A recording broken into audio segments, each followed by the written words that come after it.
to Brothers Build Studios. I'm Owen. I'm Finn. I'm Kevin. And today we got some MOCs. And as always, It's a good day to build.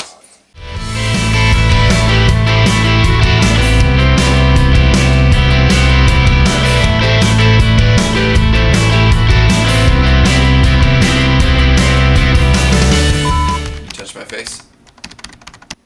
Alright, Dad, go for it. Hey everyone, this is my MOC. Inspired by the Chronicles of Narnia, I decided to do my MOC of the wardrobe. So as you can see here, I have part of the room that Lucy discovers, the vacant room, when she sees the wardrobe. And so I tried to build it very ornate, like it was in the movie. And as you open up the door here, you can see looking into the wardrobe, the lamppost where Lucy meets Mr. Tumnus.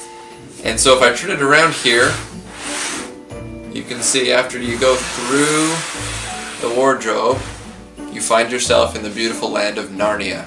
Snow-covered trees, the lamppost, and in the distance, we have the castle of the White Queen. So, just kind of a fun little mini MOC of one of my favorite scenes. Great book, wonderful movie.